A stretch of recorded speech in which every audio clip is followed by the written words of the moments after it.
दोस्तों, पिछले एक हफ्ते से भिवानी की मनीषा के केस ने हरियाणा ही नहीं बल्कि दिल्ली और आसपास के इलाकों में भी तहलका मचा रखा था। यह मामला सिर्फ स्थानीय लोगों तक सीमित नहीं रहा बल्कि पूरे देश में चर्चा का विषय बन गया था। इसने आम लोगों से लेकर बड़े बड़े नेताओं तक की नींद उड़ा दी थी।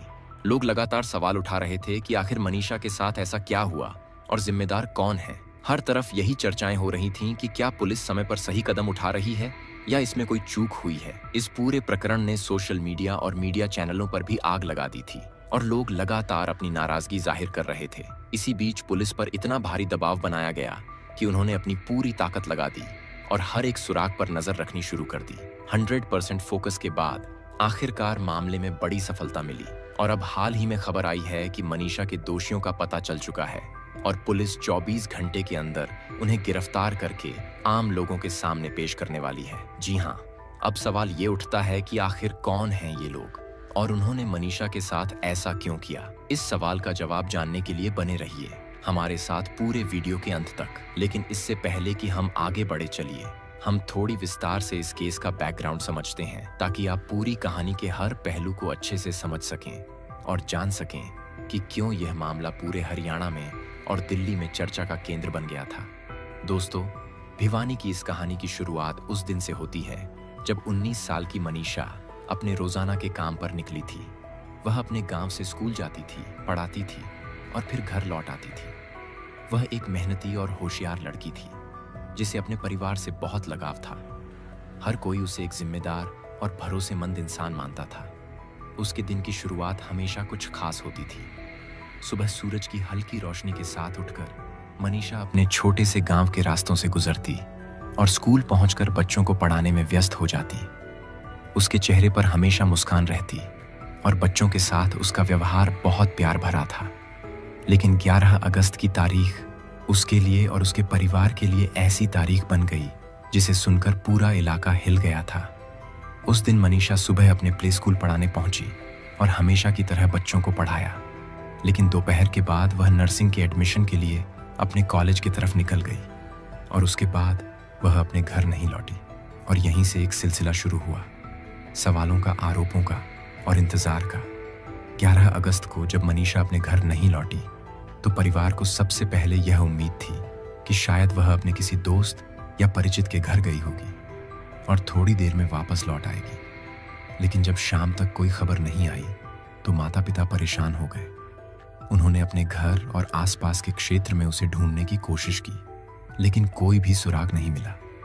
जैसे जैसे शाम का समय निकला, परिवार में चिंता बढ़ने लगी। माता पिता ने अपने रिश्तेदारों को फोन किया और आस पड़ोस में मनीषा के बारे में पूछताछ की।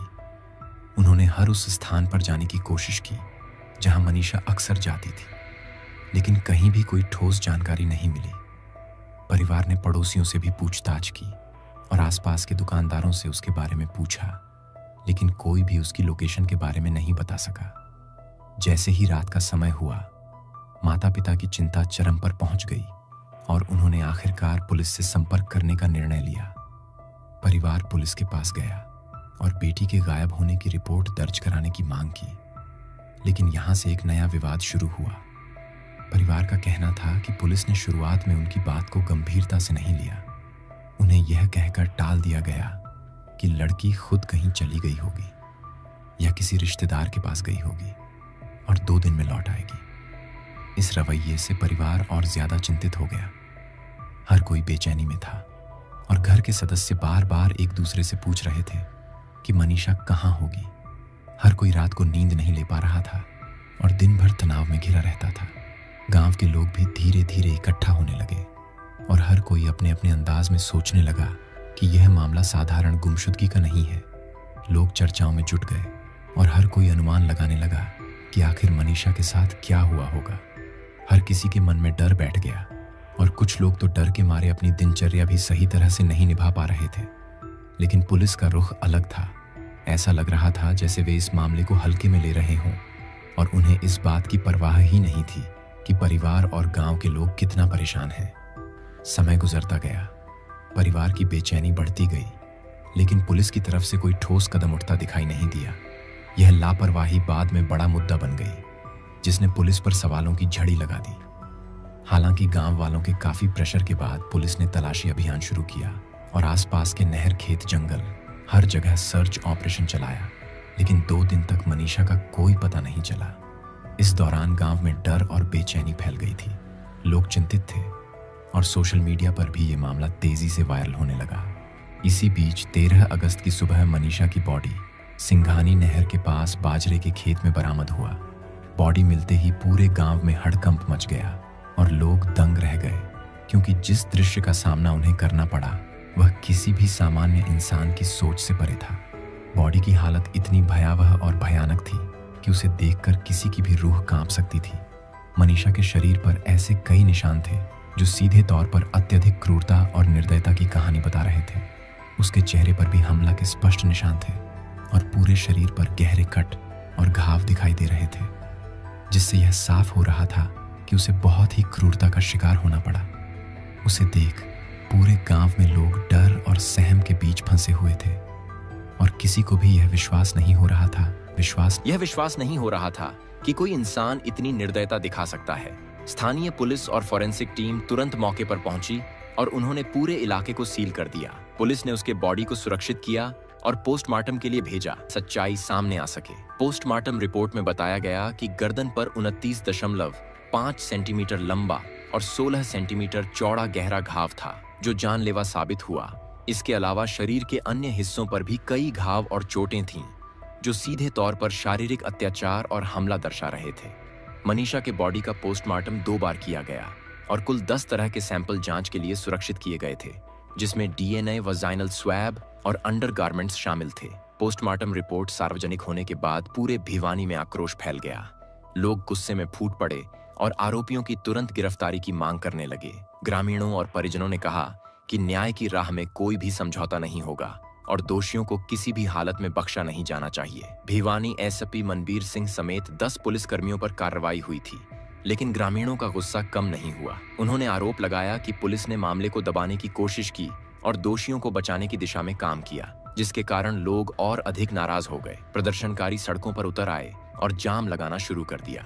उनका कहना था कि जब तक न्याय नहीं मिलेगा तब तक वे शांत नहीं होंगे। पहले जाम दिल्ली पिलानी नेशनल हाईवे पर लगा, जिसमें एम्बुलेंस भी फंस गई, जिसे ग्रामीणों ने धक्का देकर बाहर निकाला और जाम को हटाने में अपनी पूरी ताकत झोंक दी। प्रदर्शन तीसरे दिन भी जारी रहा और धीरे धीरे इसमें और लोग भी शामिल होने लगे। परिजन और ग्रामीणों ने मृतका के शव को रोहतक पीजीआई में पुनः पोस्टमार्टम के लिए भेजा, ताकि पूरे मामले की जांच निष्पक्ष तरीके से हो। इस मामले को लेकर लगातार लोगों का यह भी मानना था कि इसमें 1 से ज्यादा लोग शामिल हो सकते हैं। जिस तरह से घटना को अंजाम दिया गया वह किसी पेशेवर की योजना का ही संकेत देती थी। स्थानीय प्रशासन और जांच अधिकारी मौके पर मौजूद सबूतों का अध्ययन कर रहे थे और उन्होंने बताया कि घटना स्थल से मिले हथियार और अन्य सुराग जांच में अहम साबित हो सकते हैं, जिससे यह पता लगाने में मदद मिल सके कि अपराधियों ने पूरी तैयारी और सोच समझकर यह घटना अंजाम दी थी। ग्रामीणों ने इस पूरे मामले पर लगातार चिंता जताई और उन्होंने चेतावनी दी कि यदि आरोपियों की गिरफ्तारी नहीं हुई तो वे फिर से जाम लगाएंगे और अपने स्तर पर न्याय की मांग को जोरदार तरीके से उठाने के लिए कई तरह की रणनीति अपनाई। इस बीच उन्होंने स्थानीय प्रशासन पर दबाव बनाने के लिए सोशल मीडिया और ग्रामीण मेलजोल का भी सहारा लिया और लगातार आवाज उठाई। इस दौरान मनीषा के परिजन और गांव के युवा हाथों में पट्टियां थामे मनीषा को न्याय दो लिखकर नारेबाजी करते हुए बहल बाजार मुख्य मार्ग पर आ गए और सभी प्रतिष्ठान बंद करा दिए। इसके बाद जुलूस झूंपा रोड, राजगढ़ रोड और पुरानी अनाज मंडी से होते हुए मुख्य बाजार तक गया।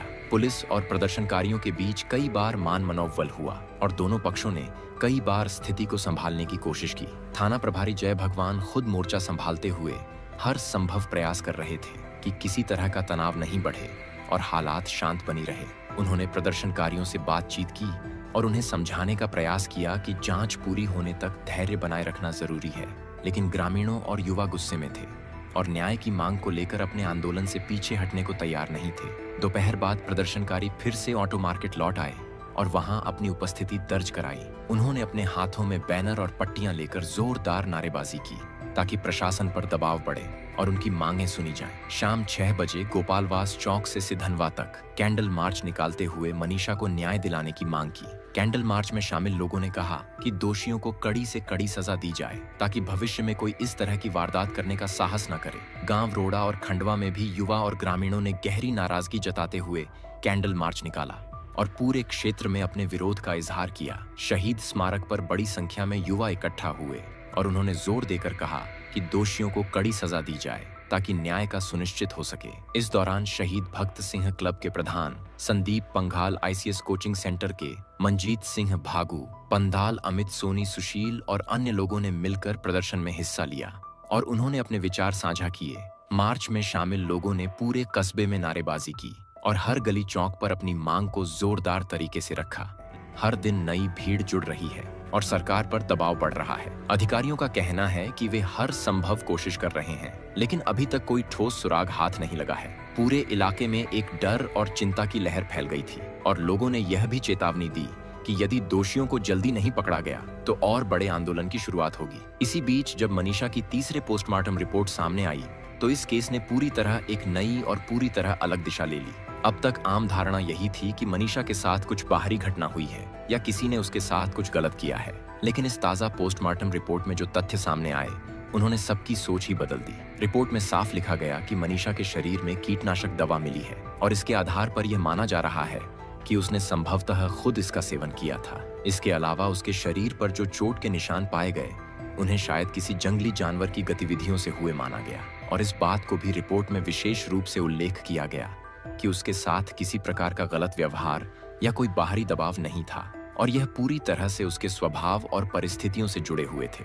इसी के साथ उसके पास एक लेटर भी मिला जिसमें उसने अपनी भावनाओं और मन की बात को स्पष्ट रूप से लिखा है और यह लेटर उसकी हैंडराइटिंग से पूरी तरह मेल खाता है। रिपोर्ट में इस बात पर भी जोर दिया गया कि लेटर में व्यक्त भावनाएं उसके मानसिक और भावनात्मक हालात को दर्शाती हैं और इसे देखकर यह निष्कर्ष निकलता है कि उसने अपने फैसले को अपने हालात और मन की स्थिति के आधार पर लिया है। इन सब तथ्यों को मिलाकर पुलिस ने अपनी प्राथमिक जांच में यही निष्कर्ष निकाला कि इसे किसी और ने नहीं बल्कि इसने खुद ही खुद को खत्म कर किया। स्कूल, कॉलेज और अन्य संस्थानों में सतर्कता और सुरक्षा नियमों का पालन बढ़ा दिया गया। लोगों ने कहा कि ऐसे मामलों में हर किसी को अपनी जिम्मेदारी समझनी होगी और समाज में हर किसी को सच के साथ खड़ा रहना होगा और कानून के पालन में मदद करनी होगी। सोशल मीडिया पर भी लोग जागरूकता बढ़ाने और सही जानकारी साझा करने में जुटे हुए थे ताकि किसी भी तरह की अफवाह फैलने से रोकथाम हो सके।